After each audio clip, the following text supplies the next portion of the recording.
বাংলাদেশের ফিল্ডিং আমি হতাশ। মানে যে টার্গেট পারলে গেলে যেমন উইকেট আসলে জেতাটা কি সম্ভব?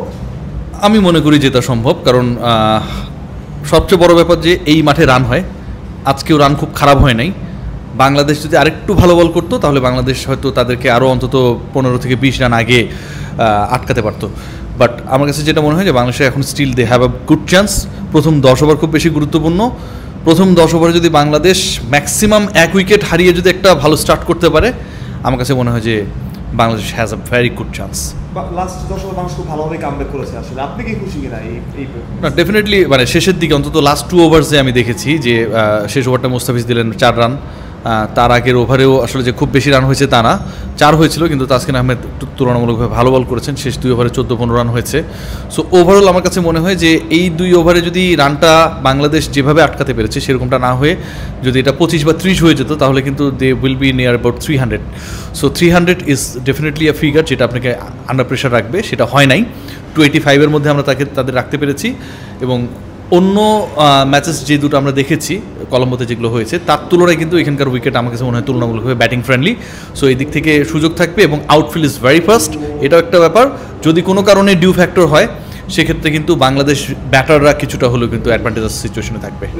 মুস্তাফিজের বোলিং নিয়ে কি বলবেন? আসলে 40 ওভার আগে আমরা দেখছিলাম এক মুস্তাফিজকে, লাস্টের দিকে দেখলাম একটা মুস্তাফিজ। আগের দিনে একই রকম হয়েছিল। মুস্তাফিজের বোলিং মানে নিয়ে আমি আসলে খুব বেশি হ্যাপি না। মুস্তাফিজের কাছ থেকে যে ধরনের পারফরমেন্স এক্সপেক্ট করছি সেরকম পারফরমেন্স তিনি করতে পারছেন না। আফটার 40 আমার কাছে মনে হয়েছে তুলনামূলকভাবে অনেক বেটার ছিলেন। বাট বিফোর 40 মানে যেই সময়টা তাকে আসলে আনা হলো, ফার্স্ট চেঞ্জে আনা হয়েছিল, সেই সময়টা আমার কাছে মনে হয় যে Mustafiz could do a more better.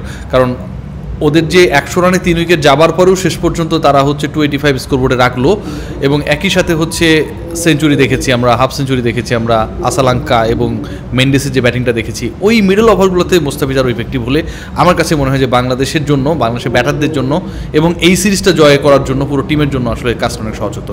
বাংলাদেশের ফিল্ডিং কেমন লাগলো? বাংলাদেশের ফিল্ডিং আমি হতাশ। বাংলাদেশের ফিল্ডাররা অনেক, আমার কাছে মনে হয়েছে গ্রাউন্ড ফিল্ডিংটা প্রপারলি হয় নাই, অনেকের বডি চলছিল না। আমি নাম উল্লেখ করবো না, বাট আমার কাছে মনে হয় ফিটনেস ওয়াইজ ক্রিকেটাররা টপ মার্কে নেই। ফিল্ডিং অনেক সময় দেখি যেমন শ্রীলঙ্কা যেমন ফিল্ডিং দেখেছি প্রথম 2 ম্যাচে, সেদিক থেকে বাংলাদেশ একটুখানি পিছিয়ে নাকি? না, অবশ্যই বাংলাদেশের ফিল্ডিং আমি বললাম তো মানে আপ টু দ্য মার্ক না। বাংলাদেশের ফিল্ডিংয়ের জন্য সবচেয়ে বড় যেটা হচ্ছে বডি মুভমেন্ট থাকতে হবে, অ্যাকুরেসি থাকতে হবে। ফিল্ডিং সাজানোর ক্ষেত্রেও আমার কাছে মনে হয়েছে কিছু কিছু জায়গায় মানে খারাপ ব্যাপার স্যাপার ছিল। সবচেয়ে বড় ব্যাপার যেটা বাংলাদেশের বোলিং যেভাবে আমি এক্সপেক্ট করেছি, আমি যদি স্পেসিফিকভাবে বলি যে রাইট লেন্থে বল হয় নাই, অনেক বেশি আপনার কি বলবো ফুল লেন্থ বল করা হয়েছে, অনেক বেশি লেগ সাইডে বল গেছে, অ্যাকর্ডিং টু দ্য ফিল্ডিং বোলাররা বল করতে পারেন নাই। এই ব্যাপারগুলো কিন্তু আজকে খুব বেশি ছিল, যেগুলো আগের 2 ম্যাচে ছিল না। বাংলাদেশ কিন্তু আগের 2 ম্যাচে অনেক মানে দারুণ বোলিং করেছিল এবং যে কারণে কিন্তু বাংলাদেশ তাদেরকে রেস্ট্রিক্টেড করতেও পেরেছিল অল্প রানের মধ্যে। সো আজকের ম্যাচে আমার কাছে মনে হয় যে কিছুটা হলেও বোলিং ডিপার্টমেন্ট আগের মতো করে রেসপন্স করে নাই এবং বোলাররা তাদের ফিল্ডিং যেভাবে সাজিয়েছে সেভাবে ডেলিভার করতে পারে নাই।